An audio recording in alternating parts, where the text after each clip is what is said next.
नमस्कार, मैं विजय और आप देख रहे हैं एक्सक्लूसिव खबर।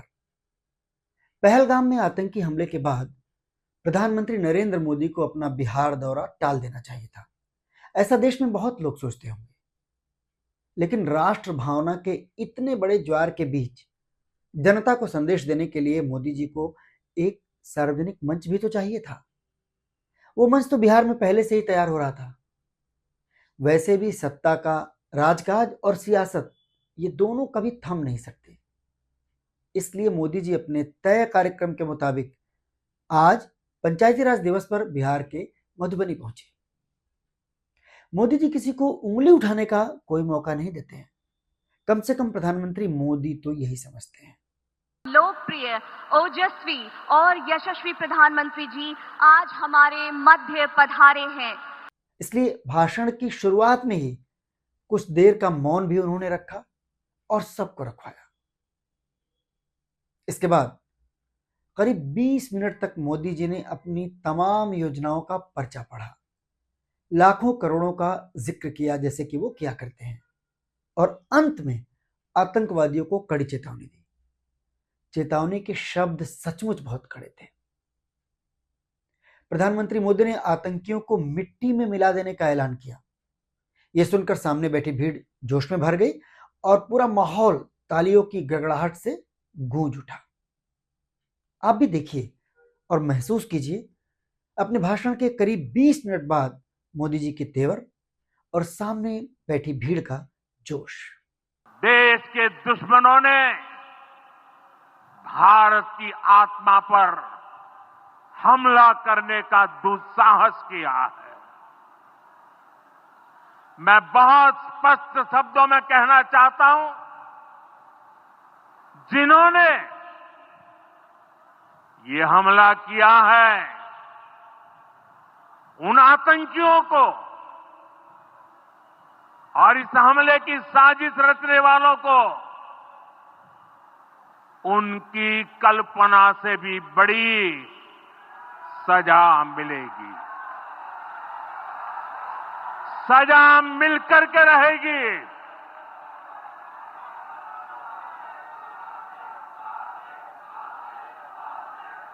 अब आतंकियों की बची खुची जमीन को भी मिट्टी में मिलाने का समय आ गया है। चलिए, ये मामला आक्रोश का है तो मान लेते हैं कि पहलगाम जैसी घटना पर भी प्रधानमंत्री का जोश शायद ऐसी भीड़ देखकर ही आता है।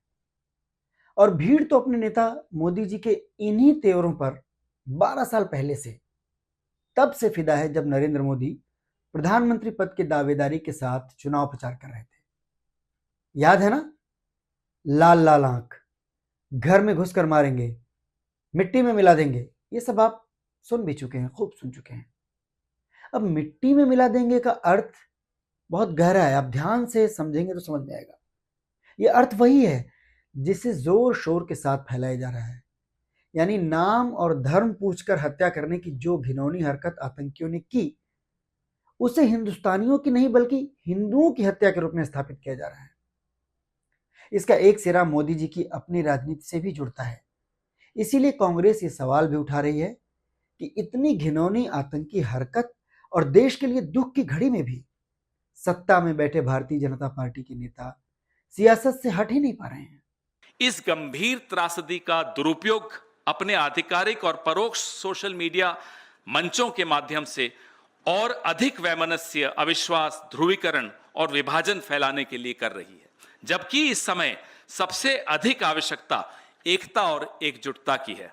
सुना आपने, कांग्रेस के ये सवाल सिर्फ किसी एक विरोधी राजनीतिक दल के नहीं है और सिर्फ राजनीति के भी नहीं है। शायद इसीलिए सरकार ने खुद सर्वदलीय बैठक भी बुलाई, क्योंकि ये वक्त राजनीति का नहीं, देश के बारे में ही सोचने का है, एकजुट होकर। इसीलिए प्रधानमंत्री मोदी के बिहार दौरे और उनकी भाषा पर सवाल उठ रहे हैं। मोदी जी की मिट्टी में मिलाने वाली भाषा की झलक हमले के फौरन बाद छत्तीसगढ़ बीजेपी के ऑफिशियल हैंडल एक्स से आप सबको मिल भी चुकी है। काफी वायरल हो चुकी है वो बात। आपको भी बात ध्यान में होगी, लेकिन चलिए हम दोबारा याद दिला देते हैं। हमले की खबर फैलने के फौरन बाद छत्तीसगढ़ बीजेपी के हैंडल से एक्स पर लिखा गया, धर्म पूछा जाति नहीं, याद रखेंगे। हैरानी की बात पता है क्या, कि इतने संवेदनशील मामले में धर्म की बात को आगे लाकर एक प्रतीकात्मक चित्र भी छाप दिया गया। जब पूरा देश दुख और आक्रोश में डूबा हुआ था, तब इस तरह की पोस्ट, और वो भी हमले में मारे गए एक मृत व्यक्ति और उसकी पीड़ित पत्नी के इलस्ट्रेशन के साथ। उसी समय से हमारा लगातार ये सवाल रहा है, जो हमारे पिछले 2 वीडियो में आप देख भी सकते हैं, कि पहलगाम में आतंकी हमले और उस हमले में मारे गए 2 दर्जन से ज्यादा भारतीयों को लेकर पूरे देश में जो आक्रोश है, सत्ता उसे किस नजर से देख रही है? सत्ता के टारगेट पर अब कौन है? आतंकवादी, आतंकवाद, या फिर कोई खास धर्म? पहलगाम में जो हुआ वो उन 3 आतंकियों की हरकत भर है जिनके इसके जारी किए गए हैं, या इसके पीछे उन हजारों लोगों की सोच है जो किसी धर्म या इंसानियत पर नहीं, सिर्फ नफरत पर यकीन रखते हैं? क्या ये सिर्फ आतंकी वारदात है, या इसमें राजनीति और कूटनीति की भी मिलावट है? पाकिस्तान की ऐसी आतंकी कूटनीति हम सब बरसों से देख रहे हैं, लेकिन बरसों से हम सब ये भी सुन रहे हैं बात बात पर कि पाकिस्तान चले जाओ, पाकिस्तान चले जाओ। आखिर वो कौन है जिन्हें पाकिस्तान भेजने की बात की जाती है?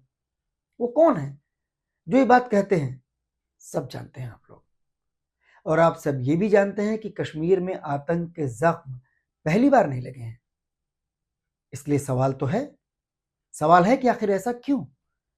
नोटबंदी से लेकर सर्जिकल स्ट्राइक और एयर स्ट्राइक सब कुछ होने के बाद भी पहलगाम क्यों लहूलुहान हुआ?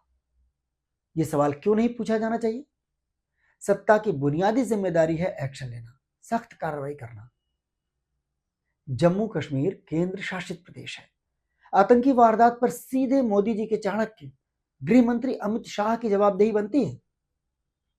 फिर इसके लिए किसी सार्वजनिक मंच से मिट्टी में मिलाने की बात करना क्या इतना जरूरी था?